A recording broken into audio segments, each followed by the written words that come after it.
Now, in the US, Arizona's top court has upheld an 1864 law that bans nearly all abortions. The decision can have far-reaching consequences for women's health care, as well as in the coming presidential elections in the country. Our next report has the complete story.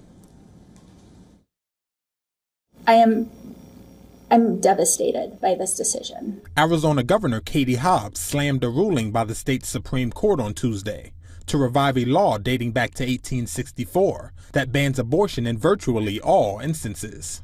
Shortly after Tuesday's decision, the Democratic governor called for the Republican-controlled legislature to repeal the Civil War-era ban. We are 14 days away from this extreme ban coming back to life. It must be repealed immediately. The 4-2 ruling by Arizona's top court is on hold for 14 days to allow parties to raise arguments at the trial court level.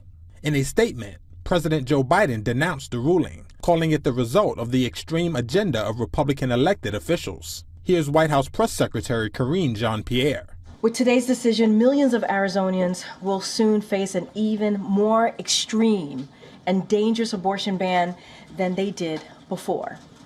This Arizona law, which was initially enacted in 1864, more than 150 years ago, fails to protect women even when their health is at risk, or in horrific cases of rape or incest.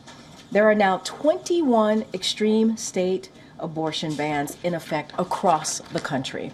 The decision marked the latest legal setback for abortion rights, following a ruling last week that cleared the way for a 6-week abortion ban in Florida that was backed by Republicans. States have been allowed to adopt such bans after the U.S. Supreme Court, with its 6-3 conservative majority, overturned the landmark Roe v. Wade ruling that made access to abortion a constitutional right nationwide. The states will determine by vote or legislation or perhaps both. Republican presidential candidate Donald Trump on Monday said access to abortion should be determined by the states, and stopped short of proposing a national ban that could imperil his chances with swing voters in the November election.